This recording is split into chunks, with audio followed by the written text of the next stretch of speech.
మీ personal interviews మరియు వ్యాపార ప్రకటనల కొరకు ఈ నెంబర్ని సంప్రదించండి. నమస్తే, వెల్కమ్ టు మనం టీవీ. నేను మీ ప్రియాంకరావు. ఈ రోజు మనతో పాటు ఉద్యమ నేత చలసాని శ్రీనివాస్ గారు ఉన్నారు. మరి వారితో మాట్లాడి మరిన్ని విషయాలు తెలుసుకుందాం. నమస్కారం సార్. నమస్కారం సార్, ఎలా ఉన్నారు? పర్వాలేదండి సార్. ఏంటి సార్, రాజగోపాల్ గారు కొన్ని వ్యాఖ్యలు చేశారు. నెక్స్ట్ ఉత్తమ్ కుమార్ గారు సీఎం కాబోతున్నారు తెలంగాణకి అని. అసలు ఏం జరుగుతుంది? వారంతా మంచిగానే ఉన్నారా? నాకు వాళ్ళందరూ అది తెలంగాణ మీద జరుగుతుంది, నాకు ఇలా తెలుస్తుంది. అదేంటి సార్, రీసెంట్ గా మీరు ఉత్తమ్ గారిని, రేవంత్ రెడ్డి గారిని, బట్టి గారిని వీళ్ళందరినీ కలిసి వచ్చారు కదా.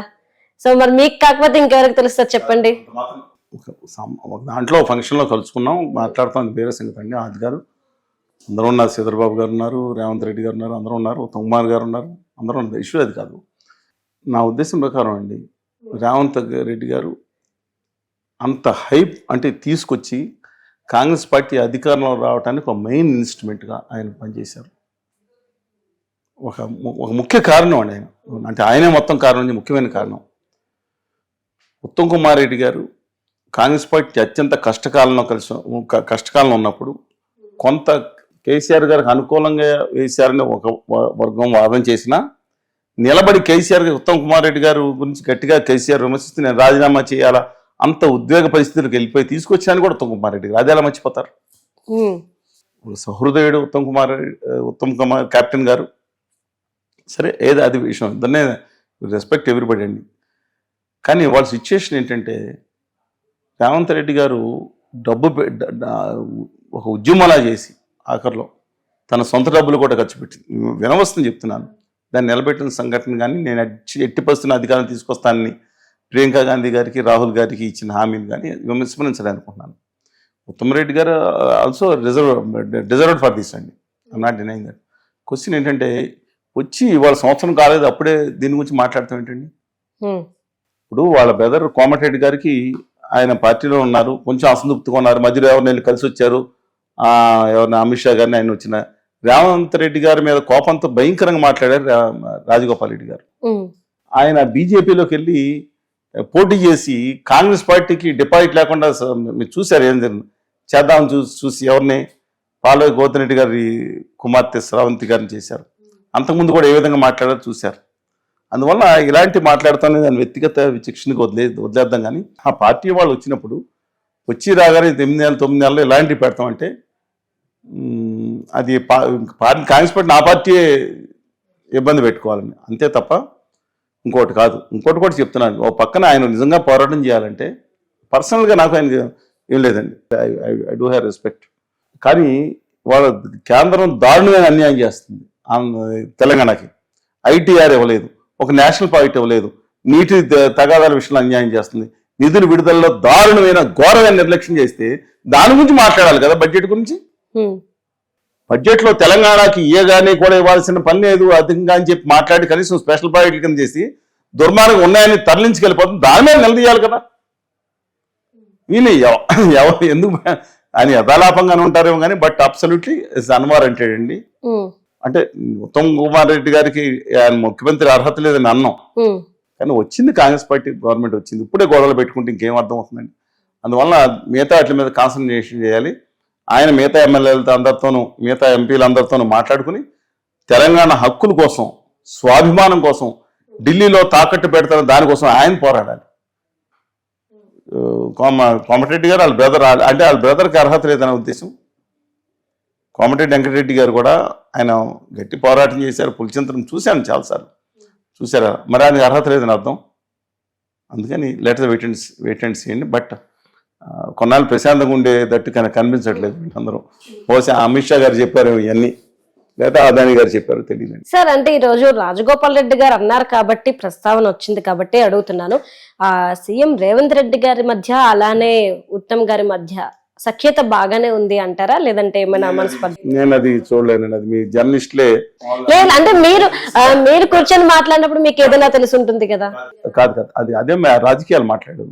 బట్ ఒకటి మాట్లాడుతున్నాను, చాలా సౌహృదంగా ఉంటారండి ఉత్తమ్ కుమార్ రెడ్డి గారు. చూశారు రేవంత్ రెడ్డి గారు కూడా వాళ్ళ కుటుంబం అంటే మిగతా మగర కుటుంబం చాలా అత్యంత సన్నిహితులు ఉంటారు. కానీ బట్ ఒకటి చెప్తా ఉన్నాను, డిజర్వ్డ్ కాదని కాదు, రేవంత్ రెడ్డి గారు వచ్చి సంవత్సరం అయింది. ఆయన నిజంగా కొన్ని విషయాల్లో మైనస్ పాయింట్లు ఒకటి రెండు తీసేయండి విషయాల్లో దమ్ముగా పనిచేస్తున్నారు.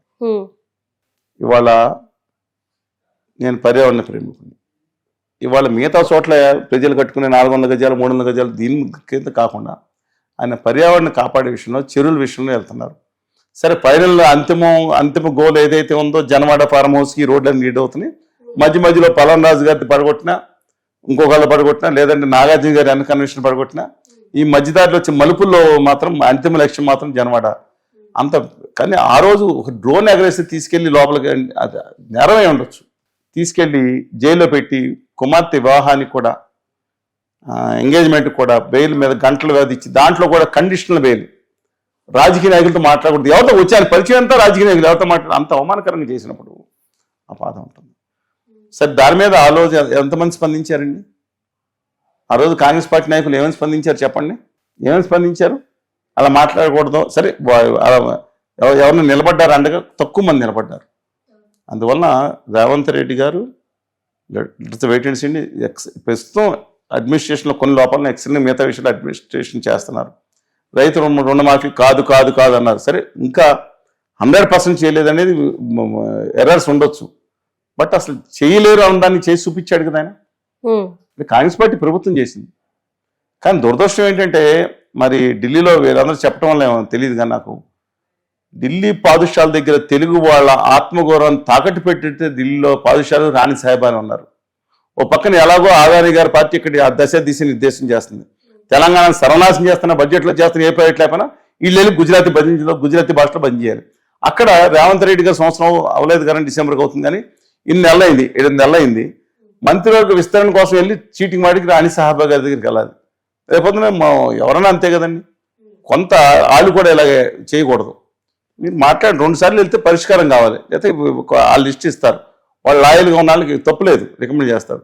కానీ ఈ విధంగా చేస్తేనే ఎంతకే గొడవ వచ్చింది తెలుగు వాళ్ళు. ఇది ఆలోచించుకోవాలండి.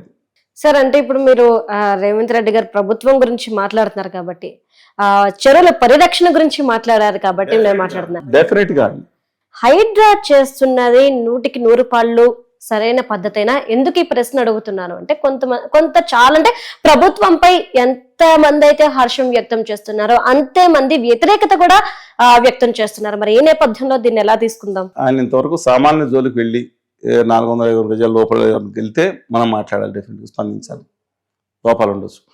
కానీ చెరువుల సిక్కం భూమిలో మూడు ఇచ్చారు లిస్టు.